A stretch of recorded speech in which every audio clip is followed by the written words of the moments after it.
Hey everyone, welcome back to another episode of the Digital Toolbox Podcast. I have your host, Enmanuel. I'm the owner of Landscape Maverick. We are a branding and marketing agency for the top landscapers and hardscapers in the US and Canada. We've got a special guest for you guys today. He's making a return. But before we introduce him, I want to ask you guys for a quick favor. Make sure you guys like this video. If you're watching it on Instagram, give us a like, follow my account, follow Kevin's account. And without further ado, let's get into it. Kevin, Scott, Muskoka, introduce yourself, man. Let's do this. Hey, good to see you again. I've been looking forward to this one. Kevin Scott. I'm owner of Muskoka Landscapers, serial entrepreneur. I like to get my hands on a few different things, and I'm having a lot of fun with it. We're a company in Muskoka. We're a design build. We're a 7-figure business. Got a great team. Got a great family, and just loving life. Loving life, dude. Let's go. And Kevin, I appreciate you being on because it's the second time you're on. It's the first time that I've had a return guest, which I think is awesome because I knew it was going to happen, and you're the first. Well, you've been killing it too, man. I've been watching on the Insta and the socials, and cool to see your followers climbing. Yes, sir. It's been awesome, Kevin. I think you were one of my first guests, actually, one of my top 10 first guests, which I think is awesome. I think now we've had over 30, almost close to 40 guys on the podcast. So I really, really appreciate you, Kevin. And I'm glad. It's funny because this episode, we both have cool backgrounds. So it shows we love hanging out. Yeah, that's right. Yeah. I like it. Yes, sir. Yes, sir. So Kevin, dude, let's get into it, man. I know a lot of the audience might already know you, but just in case they don't, tell us about what you have going on in Muskoka Landscapers. What do you guys do there? Yeah, so we're a design build company. We do mainly lakefront properties. Most of our projects are on real estate that's worth 3 to 25 to 30 mil. It's a kind of an exclusive area. It's an hour and a half from Toronto, so we have a lot of Toronto owners. We have a lot of American owners as well. We have a lot of people from California, Florida, West Coast, Europe. We've kind of got people from all over the world that come here for the summer. The focus is mainly July and August when the weather's prime. A lot of island projects.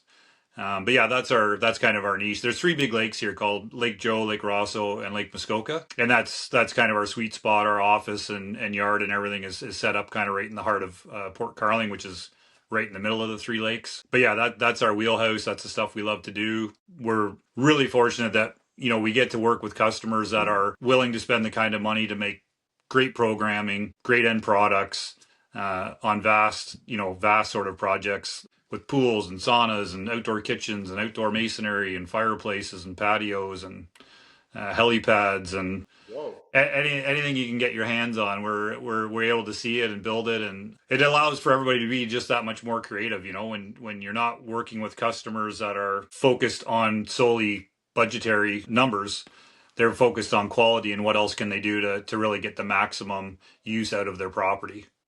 100%. And Kevin, I want to expand on 2 things right there that caught my attention. Number one, you said helipads. What do you mean by that? You've done helipads? You guys install pads out there? Like, what the hell? We do, yeah. Well, I mean, you got to think about logistics. From downtown Toronto to Muskoka, it's an hour and a half on a good day. It's actually probably 2 hours if you're right downtown. But on the weekend, Friday and Sunday, long weekends, it's a disaster. Traffic's logged up. You could be 4 or 5 hours. So a lot of people commute a float plane, helicopter, get dropped off right on property or right at their dock. I think just logistically, it makes a lot of sense for a lot of customers. That's fucking insane. So who lives in these houses that they're renting helicopters to fly them from home to like the city? It's an assortment. I tell you, that's one of my favorite things about this business and the area that we work is you meet people from every avenue of business. We've got customers from every spectrum of financial success, all parts of the globe, all with a different story and a different, plan on how they got there. And it's super cool. That's one of my favorite parts, to be honest, is just, you get to build these connections with these people and, have great conversations with them. And one of the things about working on somebody's cottage property versus their home is they're there to relax. They're there to enjoy it. And most customers are coming for a fairly long duration of the season. So they really want to make it as good as they can and make it comfortable for their family and their guests and their grandkids. And I don't know. It's just, it's an amazing place to work. That's awesome. That's amazing. And like you're saying, it's like a cottage party, like a second home for them. They don't live there. They'll come there for like summertime, I suppose. So I'm assuming that all of these guys that you're dealing with are like multimillionaires. Is that a fair assumption? Yeah, I'm sure. There's a lot of bees around too. My gosh, what the hell, dude? Who are you dealing with? Yeah, and keep in mind too, like it's such an interesting dynamic because they're not, you know, all customers have a different background and a different success story. But whether they're on Lake Joe or Lake Muskoka, or they're over in Halliburton or Lake of Bays or north of us in Perry Sound, Georgian Bay, everybody's here for the same reason, right? Everybody wants to be by the water, in the boat, doing water sports, enjoying the sun, having drinks with friends, barbecues, parties, weddings. Yeah, it's just an amazing group. And don't get me wrong, like there's people from all genres. There's people that um, bought a place 40 years ago that's a small lot, and then you've got these extravagant 25 plus million-dollar properties. So it's the variance is amazing, and everybody's got a unique story, and we're fortunate to be able to help them create the stuff they're after, and it's awesome. Yeah, dude, I think that's freaking epic. A couple of billionaires. Of course, we're not gonna say any names unless you want to. No, I wouldn't do I'm just that. kidding. No, I'm just kidding. I'm just kidding. But dude, that's freaking awesome. The fact that you guys are doing projects of that magnitude. And by the way, Kevin, like, are you from Muskoka? Like, did you just happen to live in this motherland where people have a shit ton of money and they want to go and hang out there? I grew up here, but in a town outside of the lake area. I didn't grow up on the water. Hmm.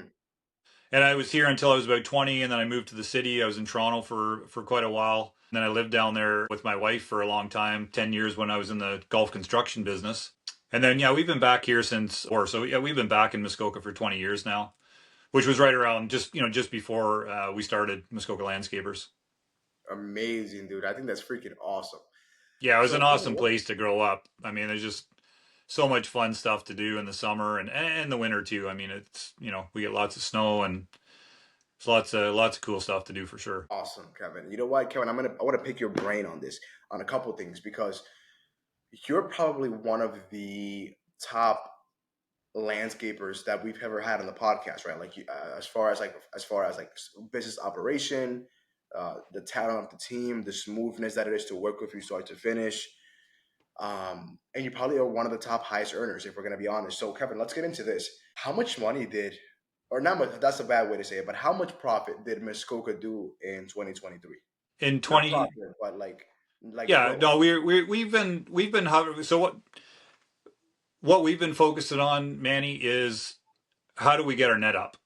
We've been Yeah, sticking around 10 to 11 million for the past 4.5 years, and our growth. focus now is, and it has been for probably 4 years now, is not so much growth, but how can we eliminate waste? How do we get our SOPs more dialed in? How do we train our teams better? How are we more efficient with our equipment use and material use? And I mean, we could have a whole podcast about waste, but we're just really focusing on trying to get our net up. And every year we're able to gain a little bit. We're at a point now where we're happy with how everything's running, and we're going to be looking to have a little growth spurt here in the near future Wow, awesome. So you're doing 10 to 11 million gross, in sales. Yeah. gross in sales. And then by any chance, I mean, are you open to sharing like what the profit margins are for for the like after expenses? Is it over 50%? Like what is usually lie around? Well, no, our net. I mean, net's a tough thing in the landscape business. Like, because of the seasonality of it, depending on logistically where you are, if you're in the southern U.S. and you can go year round, it's a little bit better. But here we've basically got an 8 to 9 month season, so your costs still continue year round. But we are generally in the 10 to 15 range, and we're looking to be more, 15 or slightly north of that net. 15% net.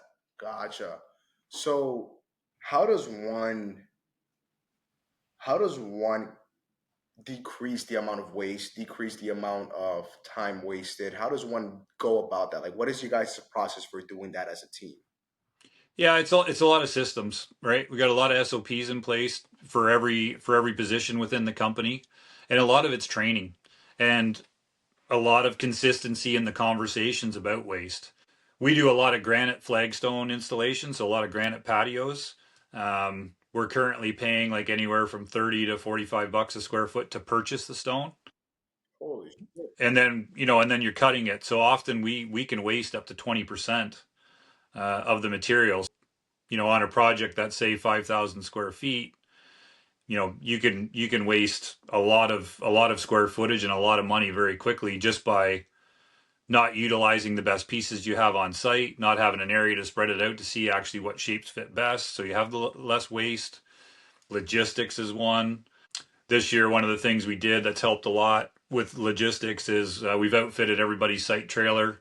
Some guys have containers, some guys have site trailers, but they've got like a fridge, coffee maker, microwave in there. We outfit them on Mondays with like drinks and coffee and creamers and all that sort of stuff so that there's no reason to have to leave site, right?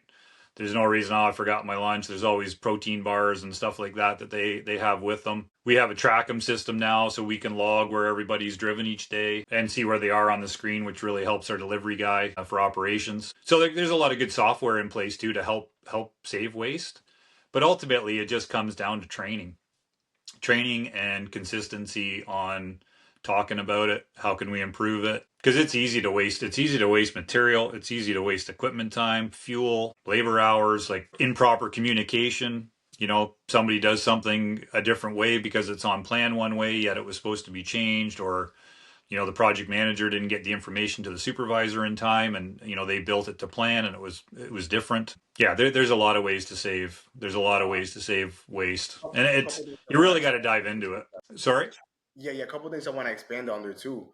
So that's amazing that's like so methodical. I didn't really think of it like that. Like, okay, maybe you should get a fridge. The guys don't have to go out to get coffee, or they don't have to get lunch. So that's super creative. So what's the goal there? Is it because I'm sure they still get a lunch break, right? But Oh yeah. instead of having to leave, they just stay on the job site, eat there. Because what like what's the job wastage there, like on like going out to eat and stuff like that? Like, they just usually just take more time than what's allotted? Is that the issue? Well, inevitably they have to, because logistically we're on a lot of cottage roads. So to get back to a town, you can't do it in 10 minutes, get some lunch and be back in 10, let alone eat, unless you're eating in the truck. Mm.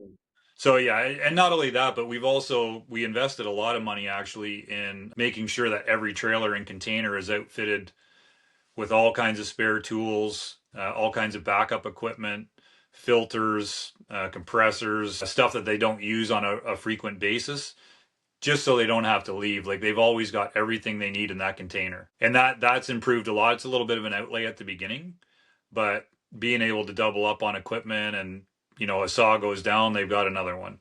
A lifter goes down, they've got spare parts. So it's just exponentially saves time, which creates more workable time, more billable time. So I think logistically, those are the things that we've done to try and cut down on waste. That's freaking awesome, dude. Trucks, all the delivery trucks, trying to keep them full both ways. There's always material on site that needs to go back to the yard, making sure they're picking up and delivering as they go. Like, those are common sense things, but unless you really enforce it, it doesn't always happen. Oof. Unless you really enforce it, it doesn't always happen. That's a good one. Well, you got to train your drivers, right? Like, the drivers have got to be calling the site super on their way and say, hey, I'm going to be there in 10 minutes with your load of gravel. What do you got to go back? I've got nothing. Are you sure you got nothing? Is there any skids? Is there any, like, skids are now $35 a piece. So you want to make sure they get back to the vendor. And so, yeah, it's just those little moving parts that happen on every job site every day. Like, how do you improve just a little bit on everyone? And that honestly can be the difference of 3 to 5% net, just with all these little changes. Yeah. It's dramatic.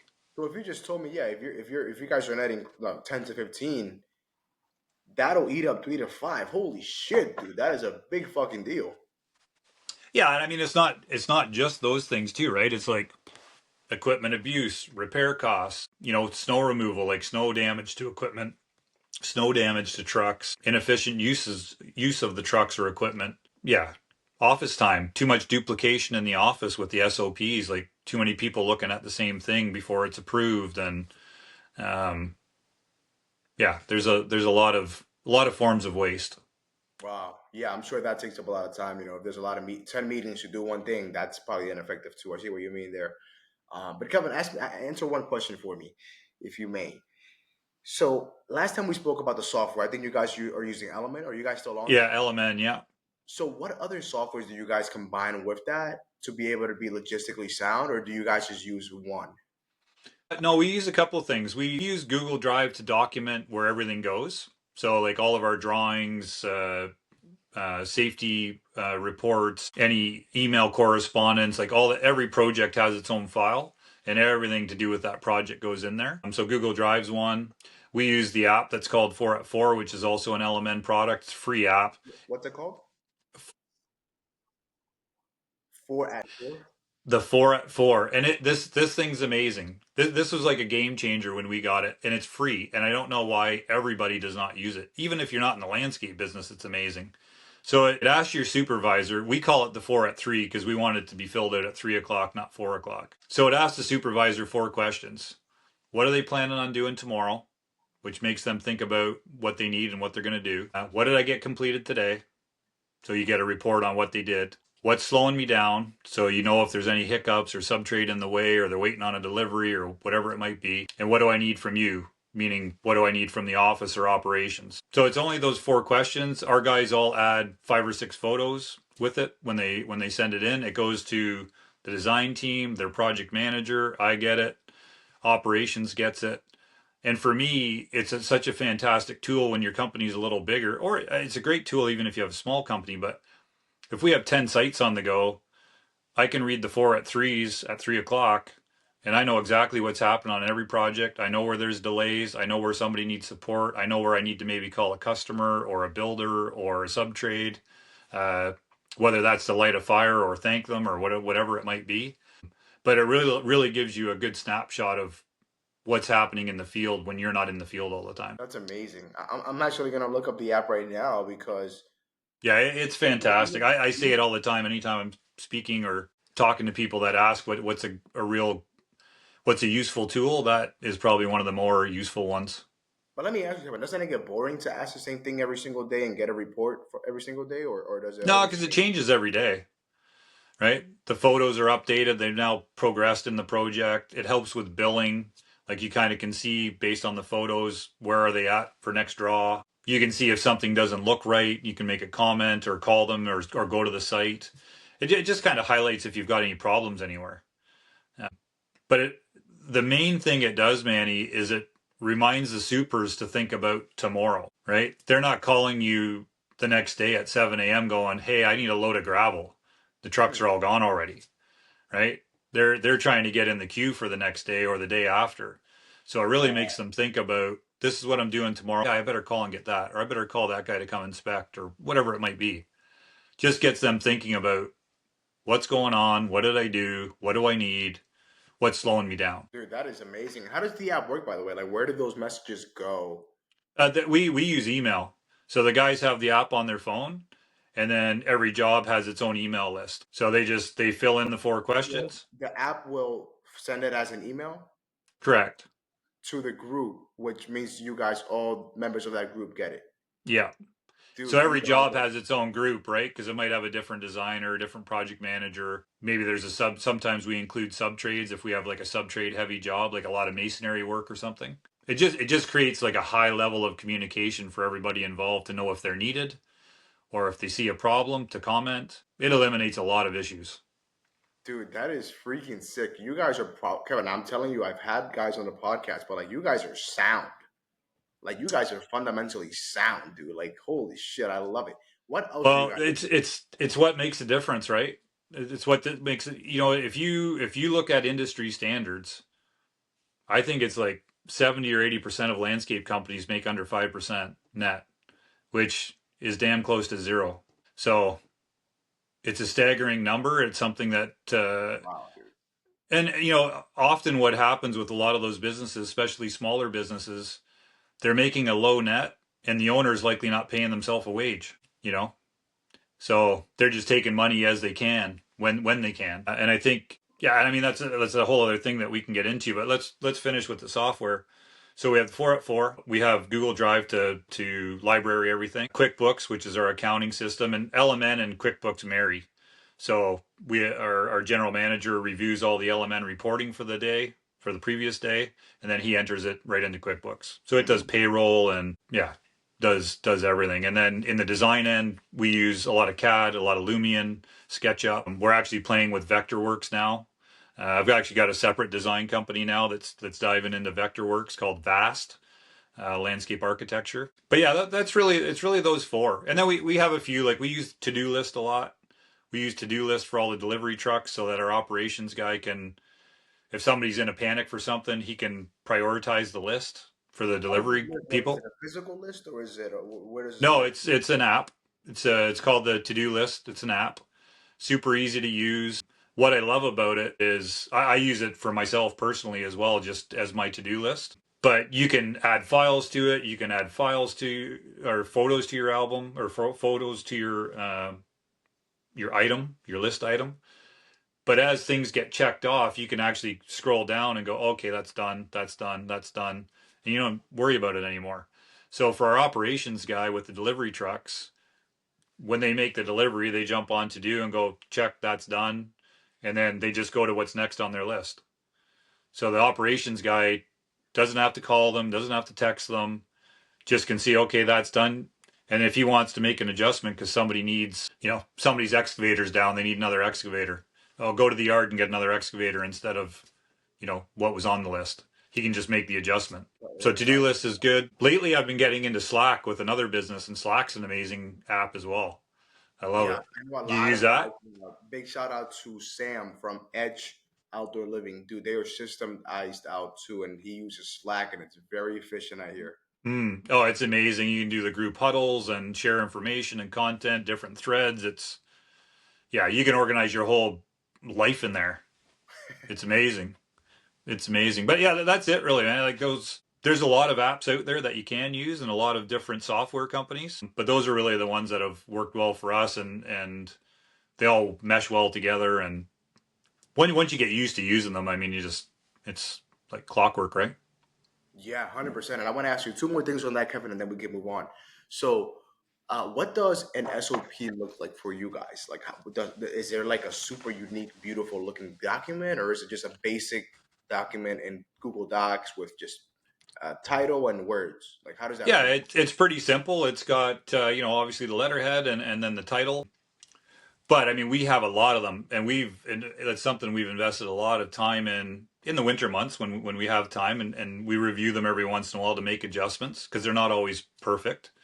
But no, they're not pretty or elaborate. They're just like bullet points from, I don't know.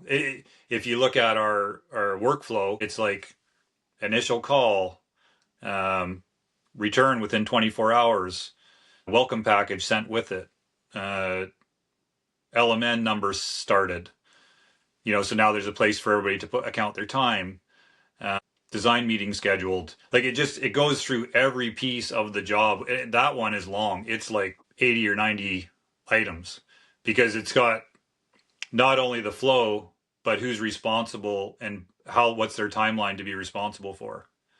So like when design turns it over to the PM for estimating, then PM has it for so long to get the estimate done. So it creates a lot of accountability, and it's great for training new people because it's like, here's your workflow, and this is how you fit into it, and this is what you're responsible for and to who. But we have it for operations, we have it for the yard, we have it for our GM, we have it for estimating. The site supers have it, the delivery people have one. And everybody's is How do you guys access it? Like, is it on the app on the phone? Like, is your foreman on the field? Google Drive. Phone, Google Drive. Yeah, they can just pull it up in Google Drive. And what we've been working on a lot the past couple of years is sending out messages for everybody just to review their own periodically, like every 3 months, because inevitably you need to make an adjustment, or you get somebody who's always asking the same question. And often if they read through their SOP again, they'll be like, I'm missing that step. Or like the other thing that is really useful for if, say we get a call from a customer and they're like, hey, we didn't get our estimate yet. And maybe there was somebody missed a step, but at least we can now go back and go, okay, we were good to hear. Then what happened? And sometimes it's just human error, or somebody was extremely busy and missed it, or thought they sent it and didn't, or whatever happens. But at least now you've got a way to go back and say, okay, this is what happened. How do we fix that? How do we stop that from happening again? Sometimes it's by adding a backup. But for everybody, I just think it creates like this really clear picture of what their job is, who they're responsible to, what sort of timelines they have to be responsible. And for estimating, it's huge because I believe that with LMN and the way we have all of our estimating templates set up in it, where our mistakes happen is not in LMN, it's in the takeoff stage, right? When people are doing their takeoffs on the plans, they estimate something incorrectly or forget to measure one spot. So now what we do is like a two system. So two people, two PMs will do the same takeoffs on a plan. And then they'll compare notes. Like, why did you have more time for that? Why did you have more topsoil than me? Why have your square footage is higher than mine? And then they'll discuss why, or somebody missed something. And then from there, we'll narrow that down into one cost or like a takeoff report. And then we can load all that into LMN. And with LMN, because everything's preloaded, you can just, I need that 4-person crew with that equipment package. Boom. They're going to install flagstone at a rate of X. I've got 2,400 square feet, put that in. You can build $1 million quote in 20 minutes. Dude. And whether I do it or my GM does it or another PM does it, if we're using the same takeoffs that have been peer reviewed, we're going to come up with the same number. Yeah, exactly. Dude, this is, oh my goodness, Kevin, you're blowing my mind away, dude, because there's so many systems and things that I didn't think of from that specific angle to make it work. But that's the difference. What sets a 11 million, $12 billion company from one that's worth $100,000. It's so easy to miss things on a plan, even on site. Like you get your elevations wrong and you got to add 10-foot steps. At home, like those treads are going to be 12 or $1,400 a piece. Plus you still got to install them. You got to get them there. Like all of a sudden that's a, $15,000 forgot. Wow, dude. That's insane. And Kevin, you know what? I actually like, because again, these systems is what really sets you apart, dude. And it's freaking insane. Like, you're probably one of the most sound guys that I've freaking had on, dude. And I think you're actually starting up a coaching program, or not a coaching program, but like a program for landscapers. Like, can you tell me a little bit more about that too? Yeah. So yeah, I'm actually really pumped about this. We're going to be launching social media on the 23rd, which will be cool. And the platform will actually be live October 7th. It's called The Wealthy Landscaper, but it's going to be super cool. I've been looking for a way for a couple years now to develop something that I really enjoy, not only enjoy doing, but something that I think will really help people.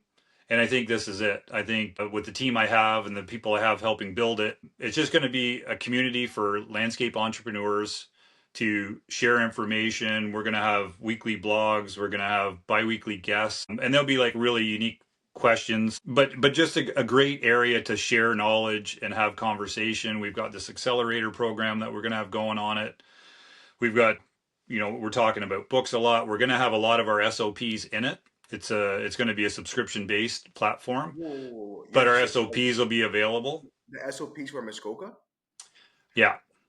Dude, that is fucking insane. And there'll be templates that people can modify. It is, but it's one of the easiest ways for people to improve their business. And I think it's going to be super cool. I think we've got a lot of great industry leaders. We got some great affiliates that are offering some amazing discounts if you're a subscriber. Yeah, it's going to be, there's a lot to talk about with it. And it's going to be great to get the release going, and I'm pumped about it. Dude, no, let's get into it. Because I really want to learn more, and I would love to see what I can do to even help.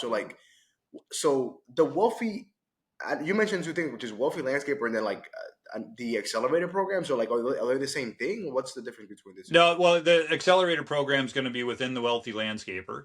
Okay. So what we're doing with the accelerator program, and this is one of the things I'm most excited about. Basically, it's, there's so many people out there in the landscape industry that likely started in the field.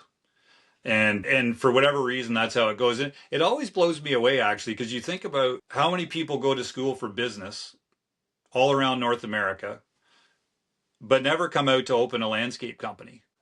It is always, it's the same in most trades, actually. But in the landscape business, there's so many great opportunities to make 3, 5, 8, 10, 20, 30, like there's massive opportunity in the landscape industry, but you need the right people, you need the right team, and you need the right systems. So the accelerator program is something that I think is going to be fantastic for people who really want to improve and expedite their growth. And a lot of it for me is going to be revolving around them first, right? We've got this 30 question questionnaire that talks a lot about, you know, where do you want to live? What's your house like? Where are your kids going to school? You know, how many vacations are you taking a year? Like really get them to dive into the weeds of themselves and see what they really want out of their business, and how they're going to use their business to fuel their life, and not the other way around. So inside the accelerator, we're going to have 3 different groups. There's going to be like 1 to 3 million guys that are trying to get from 4 to 6, 7 to 10. There'll be weekly group chats with your group, so you'll be able to share ideas and how things are going for each other. I'm going to be doing a call once a month with everybody that's in the accelerator program one-on-one. And it'll be more to just measure their metrics. You know, there's a template they're going to work on each month. And it'll just be a lot of conversation about like what's working for you, what's not, what are you struggling with, talk about what other ideas could help. And you know, like we were talking about earlier, growth in business or in life, or, you know, and to me, they're one, it's slow, right? You got to be slow and consistent. There's no magic bullet. There's no pill. There's lots of things that you can do like SOPs to improve your business quickly, but getting focused in on your net, you know, don't worry about the 1 to 3 million yet. Like, let's make sure you're making 12 to 15% before we start trying to grow. You know, let's get an org chart built. Let's get all these things built for the business you want to fuel the life you want. And that's kind of how it's going to work. So I'm looking forward to those monthly calls. I'm looking forward to helping guys. And, you know, I often think about what I would have done differently knowing what I know now. My 3rd or 4th or 5th year in business would have been like, you know what I mean? Like you'd blow yourself away with how quickly you could do it if you were focused and had KPIs and things to measure against based on the goals you want. And that was your focus. You weren't just constantly, you know, focused on things that don't really mean anything. And I'm getting on a bit of a rant here about it, but you know, one of the things that happens with entrepreneurs, and I'm sure you've been through it, but your home life struggles. You know, you get so focused in on your work, and a lot of guys, especially in the landscape industry, think, well, if I just work more or I just work harder, I work on Saturday, that's not always the best plan, right? Especially if your home life suffers or your family suffers. It's a struggle that's real for every entrepreneur, and I think with strategic planning, you can do both. I love that. I actually haven't experienced that just yet because I'm 24, and I'm like, dude, I don't know how the fuck people that are, you know, when they start their business, maybe in their late 20s and their early 30s, when they already have families, how they can do it. Because, dude, like, especially for me, like, it's like, dude, like I'm grinding. Like I'm 12 hours every day, 12, 14 hours. If I'm not, you know, working, I'm like either sleeping or I'm at the gym, or maybe I'll give myself an hour off a day max. And it's, dude, it's like, and there's no choice. Like, you know, like I'm not a super fucking millionaire. Like I'm not even making that much money compared to some of my clients that I do the marketing for. It's crazy because I'm working so many hours, getting paid so little, but the experience is so valuable. I couldn't imagine that having a family too, dude. Like it's tough. Yeah, it's a grind for sure. But again, like now's the time to do it. I mean, I watch you do it on socials, and it's awesome. And I think when you have that opportunity and you have the grind in you, and you know you have a plan and wants, and um, that's the time to do it when you are single, because you 100%. have the time, right? And you're not taken away from somebody else because you're working so much. But I think inevitably everybody gets to that point in their life where they have a partner, they have kids, aging parents, whatever it might be. And not only that, but like just other goals in general. Like I want to learn how to, you know, I don't know, downhill ski. I want to learn I want to go dive with sharks. I want to parachute. There's a million things to do in life, all these amazing places to visit. And somehow you've got to be able to marry that stuff in and reward yourself for all that grind, whether you're married, single, or not. I think it's just so important to get that right, because I think for years I didn't. I know that that took away from my family at the time when my kids were younger. And fortunately, I've had some good success, and I've had years of traveling and doing all kinds of cool stuff with my kids and my wife and all of my family for that matter. But I could have been doing that a lot earlier if I was just a little bit smarter, and I helped people manage their time better and utilize people I had working for me better. Um, so you can have both. You can have both, and you're a shining example of it because I'm a big fan again, Kev, of what you're doing, dude. But dude, I think it's freaking epic that you're doing this. So just to summarize one more time, just so I could really understand this. So, and where is it? Is it gonna be like a Facebook group? How does it work? No, it's going to be on school. School? Oh, a school Yeah. community. Yeah, Okay. it'll be a school community. It'll be very interactive. There'll be lots of like chat rooms, so you can like that'll be one of the cool things about it is subscribers will be able to reach out to other people that they may have followed online or look up to or are aspiring to be, and hopefully generate conversations with them. Right. Um, yeah, there's going to be a lot of interactive stuff. I'm going to be on there once a week on an interactive basis where there's like Q&A. We've got a couple other people that are going to be doing the same thing. Also, great people from the industry. Amazing, dude. And then so the school community is going to be called the Wealthy Landscaper, and inside of that community, there's going to be an accelerator program that comes with it, or no? No, it'll be a different program. It'll be a different price point as well, but it'll be a Okay. lot more in depth. And I think that's one of the things. With your subscription, there's going to be all these tools available and templates and SOPs and blogs and interviews that won't be on socials, like very specific stuff to the business and to entrepreneurs. So, and again, because a lot of the conversations might not always be about just business. Um, in the same breath, that's the goal. The goal is to share the information we've all got to help younger people or people that are struggling to get over a hump that they're have been at for a while or years. But yeah, it's going to be super cool. Awesome, dude. I can't freaking wait for that to launch. And then I know you also mentioned something about maybe like I think it was like affiliates in there. Like what who are you going to be having in there as an affiliate? What are they offering? Like what's that about? Yeah, I'm not going to announce who they are just yet because that'll be part of our kind of branding when we Ah, start the keeping socials. But your cards close.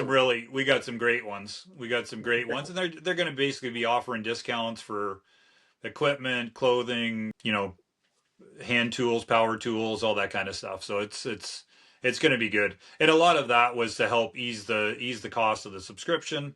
Yeah, and just make it more of a industry platform because those people will be offering a lot of content as well, right? Our affiliates will be able to answer questions, and we'll be having on some of them on for interviews, and it's going to be super cool. That's pretty cool too, right there. And guys will be able to get discounts, which is awesome.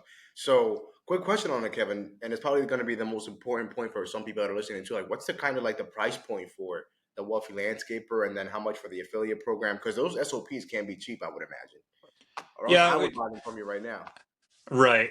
I actually don't want to say just now, Manny, because that'll be part of the launch as well.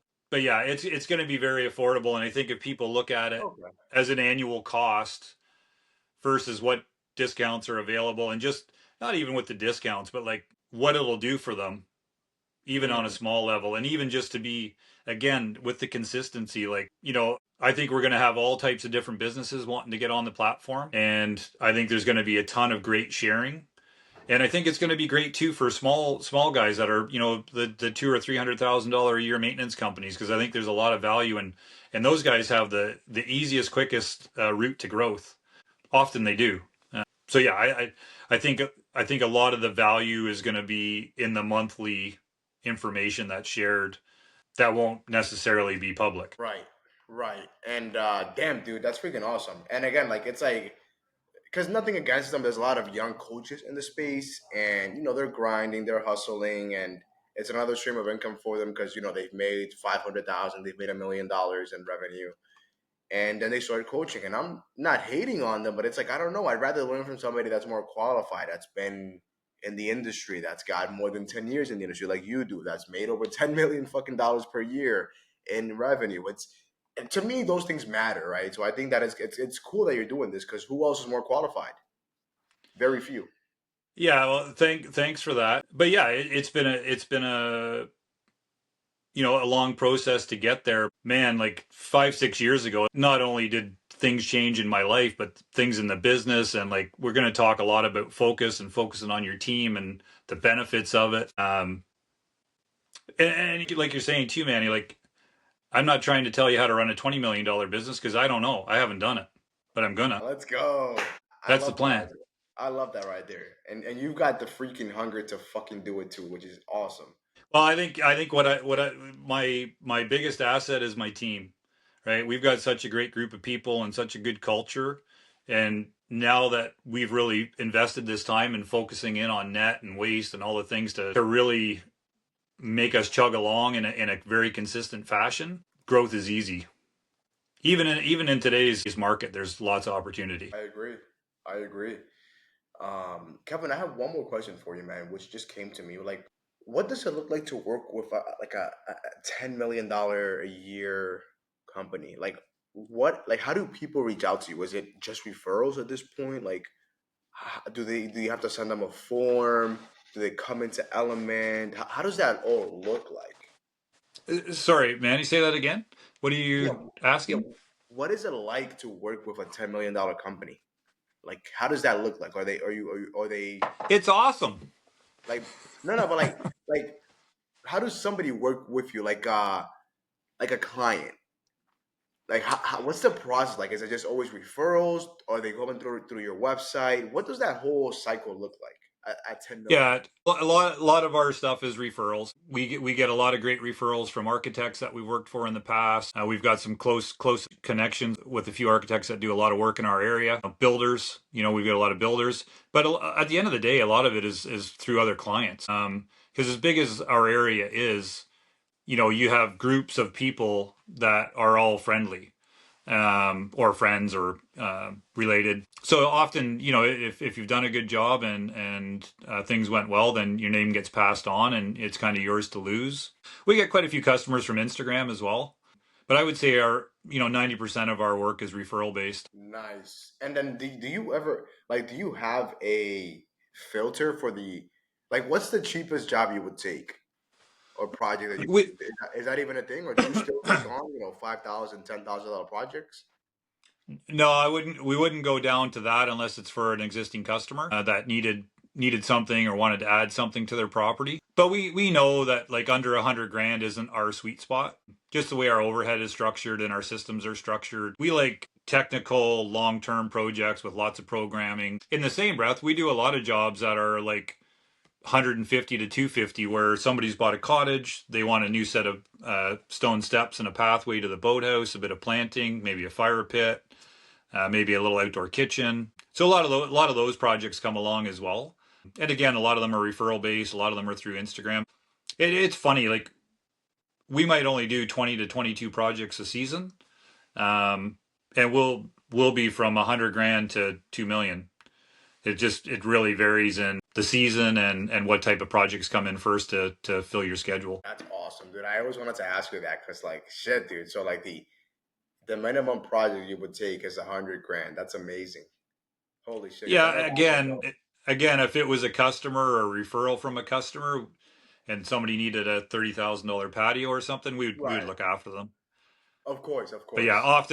often if we get things that are outside of our area a little bit or smaller, then we'll refer them to two or three really good contractors that specialize in those types of projects. Um, Beautiful. yeah, which is good for everybody. Dude, I think that's beautiful. And Kevin, again, I really, really freaking appreciate you being a guest on here for a second time. And I commend you on, the wealthy landscaper community that you're starting up.